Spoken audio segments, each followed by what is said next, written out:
You know, I thought it was appropriate to comment on the events that transpired at the end of the game today. I would just start by saying there's no room, there's no space for conduct like that at any competition, much less a Big Ten competition. Big Ten takes pride in sportsmanship. The Big Ten takes pride in acting with class, and that didn't happen today. It's unfortunate what transpired. I've been in contact with the league. I've spoken to the commissioner personally. I expect the league is going to act swiftly and aggressively. We've got staff that have been affected and injured, hit in the face. And it's difficult for me to compose myself in the defense of our staff and our team, who did not instigate this event. And it's clearly captured on the television feed today, and I'm not sure what will take long in addressing this. Thanks, Mayor. Greg, do you want to? Sure. You know, it's unfortunate that that overshadows a fabulous day for Wisconsin basketball.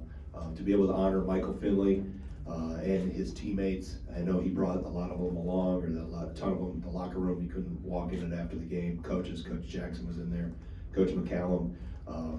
You know, and then also how our team played, specifically in the second half. I thought they played really well. Did some really good things on both ends of the floor.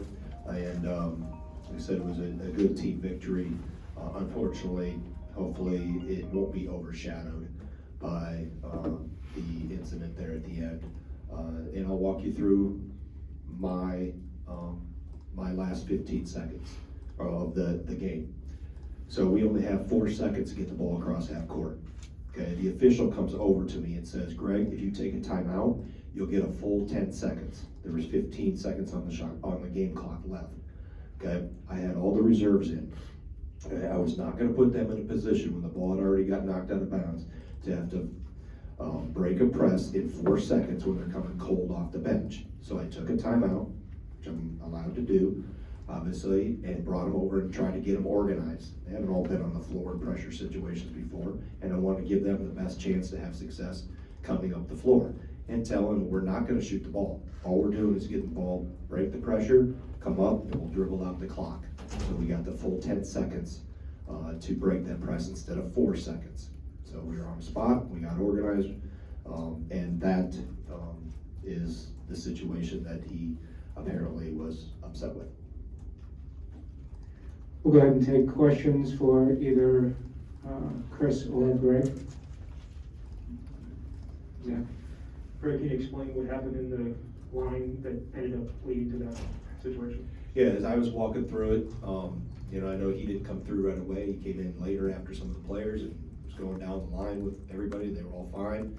And he came up to me and pulled his max down and said, I'll remember that. And he started pointing at me and tapped me in the chest. And I said, hold on. Let me explain to you why I took the timeout. Maybe he doesn't know the rule that you get the 10 seconds reset. I wasn't going to put my players in that type of situation to have to break a press in 4 seconds, coming stiff and cold off the bench. I wouldn't do that for a regular group. I can take a timeout. That's it gives my players the best chance to have success. So that's where it started, that he said, I'll remember that, I'll remember that. And I said, hey, let me tell you why I did what I did. And he didn't want any part of it, and kept moving on. So that's, unfortunately, like I said, it overshadowed momentarily. I'm not going to let it overshadow it much longer than once I walk out of here. You know, in fact, as soon as those questions are done about that, our team played really well in the second half, and we got a damn good team. Jim? Chris or Greg, one of you, you said staff was injured. Is that Joe Kremenhoff, or is there anybody else that was injured? Tough for us to see up there, that's why I'm asking. Yeah, Jim, I think we're assessing the situation right now, so I think I'll just hold comment on that.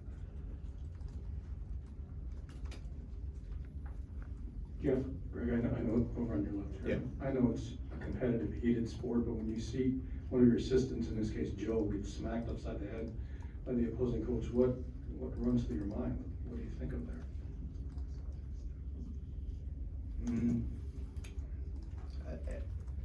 It's best that I haven't seen any of the video really, Jeff, so, and I didn't see that live, so, I mean, I've been told different things, and, I'll, hold comment and let those people that are making those decisions,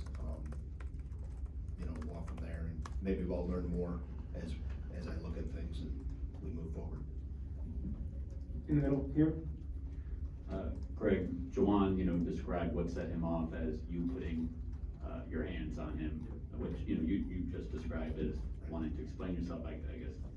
Do you feel you were overly aggressive in putting your hands on him to start? Can I comment on that? Sure. Coach Gard hasn't had a chance to see the video footage. I have. I think the footage speaks for itself. And I think it speaks in Greg's favor. And then you haven't mentioned it, but, I mean, did it bother you at all that they were in, what you call a press in that final minute, or? That's their, they can do that, play the game all the way out, and we did the same thing by taking the time out to help my players get organized. Jeff. Chris, can you describe what was shared in the phone conversation with the commissioner when you called?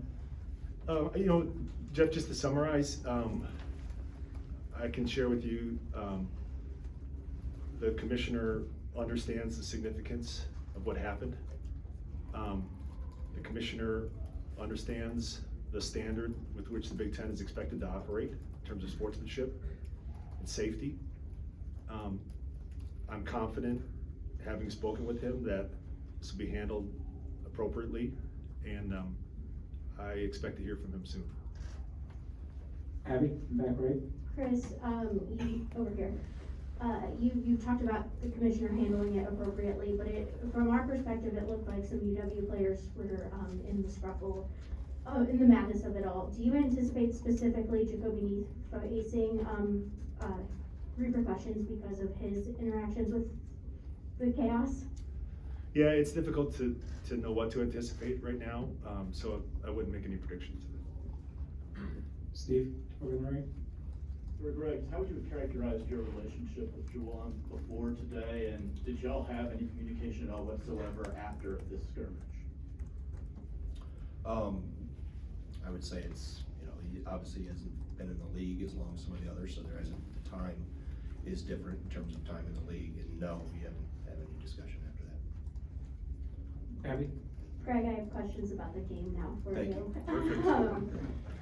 Something that I noticed in today was it really felt like your bench players had a really great game. Neath scored 6 points, Carlson had team high 6 rebounds, and Chris Vogt had a huge first half.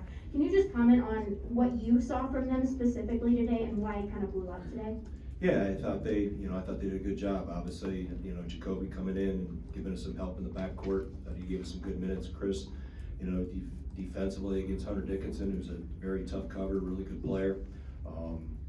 Then obviously Ben. I thought Ben grew as the game went on. I thought the first half he was a little tentative, a little timid at times, just going after some opportunities off the glass. Second half, I thought he took steps forward and grew. That was good to see.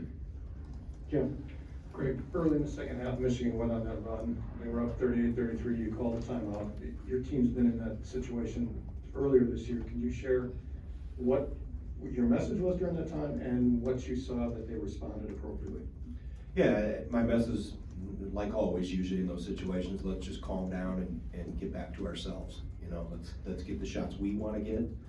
Let's make sure we're taking care of the ball. Defensively, we talked through that one little ball screen they ran, or action where Dickinson got the dunk, and talked how to cover that better. And just let's collect ourselves and calm down, and we'll be okay. Right. Coach, Dickinson had 15 in the first half, only 6 in the second. What changed for you guys there? Yeah, I thought Steve and Chris both did a good job defensively. Made the catches a little harder, and that when you can't, best post defense is not letting them catch the ball. And then we had some good ball pressure too. We were able to get some help from the backside at times. But I thought Steve and Chris took steps forward defensively from half one to half two. Abby. I wanted to go back to Jacoby Neath for a second. He hasn't scored in 6 games until today. Was there just a different energy about him, or is it just him finally getting over that hump a little bit? Well, I think his teammates put him in good position. He drove once off a ball screen, got downhill in the second half, played off 2 feet. Recipient of Brad making a play against pressure, got to the free throw line, 4 times. So think he took advantage of opportunities